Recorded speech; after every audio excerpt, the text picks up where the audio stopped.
ಸಿದ್ದರಾಮಯ್ಯನವರ ಸರ್ಕಾರವನ್ನು ಕೆಡವಿ ಆ ಜಾಗಕ್ಕೆ ಡಿ ಕೆ ಶಿವಕುಮಾರ್ ಅವ್ರನ್ನ ಮುಖ್ಯಮಂತ್ರಿಯನ್ನಾಗಿ ಮಾಡಬೇಕು. ಡಿ ಕೆ ಶಿವಕುಮಾರ್ ಮುಖ್ಯಮಂತ್ರಿ ಆದಮೇಲೆ ಸಿದ್ದರಾಮಯ್ಯನವರು ಡಿಸ್ಟರ್ಬ್ ಆಗಿ ಡಿ ಕೆ ಶಿವಕುಮಾರ್ ಅವರ ಸರ್ಕಾರವನ್ನು ಬೀಳಿಸಬೇಕು. ಈ ರೀತಿ ಆಗಲಿ ಅಂತಾನೆ ಕೆಲವರು ಕಾಯ್ತಾ ಇದ್ರು ಅಂತ ಕಾಣುತ್ತೆ.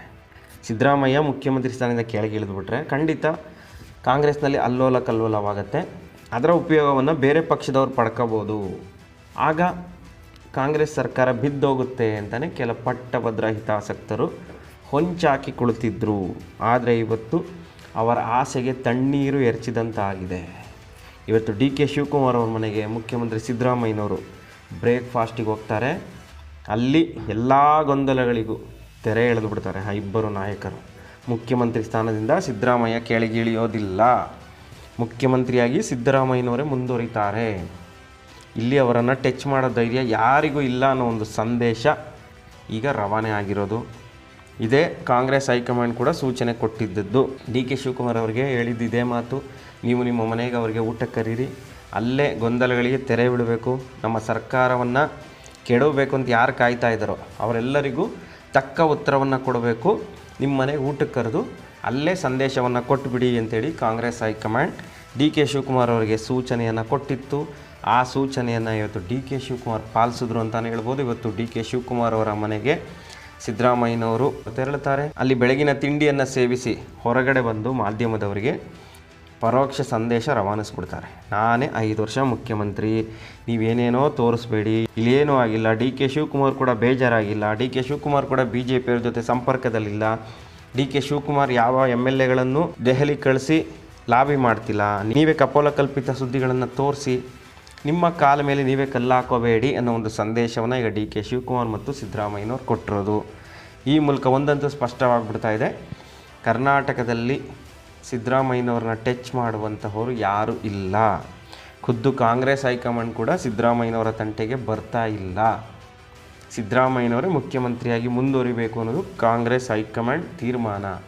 ಆ ತೀರ್ಮಾನ ಇವತ್ತು ಈ ರೀತಿಯಾಗಿ ಜಗಜ್ಜಾಹೀರಾಗಿದೆ. ಅಂದರೆ ಡಿ ಕೆ ಶಿವಕುಮಾರ್ ಸಿದ್ದರಾಮಯ್ಯನವರ ನಾಯಕತ್ವವನ್ನು ಒಪ್ಕೊಂಡಿದ್ದಾರೆ.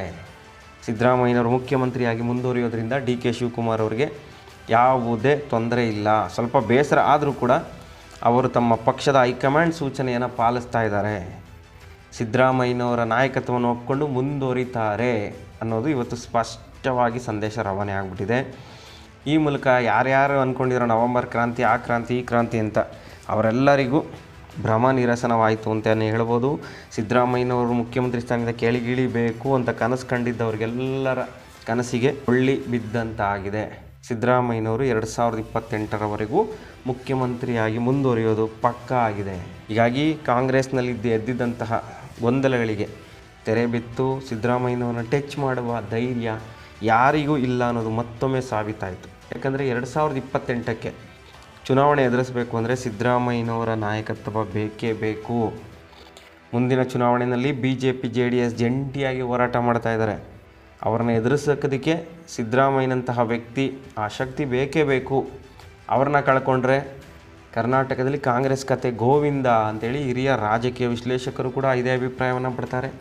ಕಾಂಗ್ರೆಸ್ ಹೈಕಮಾಂಡ್ ಕೂಡ ಎಲ್ಲ ವಿಚಾರವನ್ನು ಸೂಕ್ಷ್ಮವಾಗಿ ಗಮನಿಸಿ ಸಿದ್ದರಾಮಯ್ಯನವರ ನಾಯಕತ್ವ ಮುಂದುವರಿಯುತ್ತೆ, ಅವರನ್ನು ಯಾವುದೇ ಕಾರಣಕ್ಕೂ ನಾವು ಮುಖ್ಯಮಂತ್ರಿ ಸ್ಥಾನದಿಂದ ಕೆಳಗಿಳಿಸೋಕ್ಕಾಗಲ್ಲ, ಅವರ ನಾಯಕತ್ವವನ್ನು ಒಪ್ಕೊಂಡು ಪ್ರತಿಯೊಬ್ಬರು ಅವರ ಹಿಂದೆ ಸಾಗಬೇಕು ಅನ್ನೋ ಸಂದೇಶ ಕೊಟ್ಟಿದ್ದರಿಂದಲೇ ಇವತ್ತು ಡಿ ಕೆ ಶಿವಕುಮಾರ್ ಸಿದ್ದರಾಮಯ್ಯನವ್ರನ್ನ ಅವರ ಮನೆಗೆ ಆಹ್ವಾನವನ್ನು ನೀಡಿ ಅಲ್ಲಿ ತಿಂಡಿ ಊಟ ಮಾಡಿ ಉಭಯ ಕುಶಲೋಪರಿ ನಡೆಸಿದ್ದಾರೆ. ಈ ಮೂಲಕ ಇಬ್ಬರು ನಾಯಕರು ಅಂತಿಮ ಸಂದೇಶವನ್ನು ರವಾನಿಸ್ಬಿಟ್ಟಿದ್ದಾರೆ. ನಿಮ್ಮಗಳ ಆಸೆ ಈಡೇರೋದಿಲ್ಲ, ಕಾಂಗ್ರೆಸ್ ಸರ್ಕಾರವನ್ನು ಬೀಳಿಸಬೇಕು ಅಂತ ನೀವೇನೇ ಆಸೆ ಇಟ್ಕೊಂಡಿದ್ರು ಅದು ಫಲ ಕೊಡೋದಿಲ್ಲ, ನಾವಿಬ್ಬರು ಒಂದಾಗಿರ್ತೀವಿ, ಸಿದ್ದರಾಮಯ್ಯನವರೇ ಮುಖ್ಯಮಂತ್ರಿಯಾಗಿ ಮುಂದುವರಿತಾರೆ, ಅವರ ನಾಯಕತ್ವವನ್ನು ನಾನು ಒಪ್ಕೊಂಡಿದ್ದೀನಿ ಅನ್ನೋ ಒಂದು ಸಂದೇಶ ಈಗ ಡಿ ಕೆ ಶಿವಕುಮಾರ್ ಅವ್ರ ಕಡೆಯಿಂದನೇ ಬಂದಿರೋದ್ರಿಂದ ಈ ನವೆಂಬರ್ ಕ್ರಾಂತಿ, ಮುಖ್ಯಮಂತ್ರಿ ಬದಲಾವಣೆ ಅನ್ನೋ ಒಂದು ಅಂತೆಕಂತೆ ಸುದ್ದಿಗಳಿಗೆ ಬ್ರೇಕ್ ಬಿದ್ದಿದೆ. ಆದರೂ ಕೂಡ ಮಾಧ್ಯಮದಲ್ಲಿ ಬೇರೆ ರೀತಿಯ ಟ್ವಿಸ್ಟನ್ನು ಕೊಡ್ತಾ ಇದ್ದಾರೆ.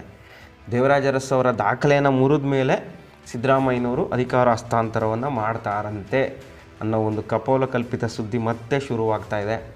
ಸಿದ್ದರಾಮಯ್ಯನವರು ಮುಖ್ಯಮಂತ್ರಿಯಾಗಿ ಮುಂದುವರಿಯೋ ತನಕ ಇಂತಹ ಕಪೋಲಕಲ್ಪಿತ ಸುದ್ದಿಗಳು ಬರ್ತಾನೆ ಇರುತ್ತೆ. 2013ರಲ್ಲಿ ಇಂತಹದ್ದೇ ಸುದ್ದಿಗಳು ಬರ್ತಾಯಿತ್ತು. ಆಗಲೂ ಕೂಡ ಸಿದ್ದರಾಮಯ್ಯನವರೇ 3 ವರ್ಷ ಆದಮೇಲೆ ಇಳಿತಾರಂತೆ, ಆಮೇಲೆ ಪರಮೇಶ್ವರ್ ಅವರು ಮುಖ್ಯಮಂತ್ರಿ ಅಥವಾ ಮಲ್ಲಿಕಾರ್ಜುನ್ ಖರ್ಗೆ ಅಂತೆಲ್ಲ ಆಗಲೂ ಕೂಡ ಇದೇ ರೀತಿಯ ಗಾಳಿ ಸುದ್ದಿಯನ್ನು ಹಬ್ಬಿಸಿದರು. ಆದರೆ ಸಿದ್ದರಾಮಯ್ಯ ಯಾವುದಕ್ಕೂ ಜಗ್ಲಿಲ್ಲ. 5 ವರ್ಷ ಮುಖ್ಯಮಂತ್ರಿಯಾಗಿ ತಮ್ಮ ಅಧಿಕಾರಾವಧಿಯನ್ನು ಪೂರೈಸ್ತಾರೆ. ಈ ಬಾರಿನೂ 5 ವರ್ಷ ಮುಖ್ಯಮಂತ್ರಿಯಾಗಿ ಅಧಿಕಾರ ಪೂರೈಸೋದು ಶತಸಿದ್ಧ ಅಂತ ಹೇಳ್ತಿದ್ದಾರೆ ಹಿರಿಯ ರಾಜಕೀಯ ವಿಶ್ಲೇಷಕರು.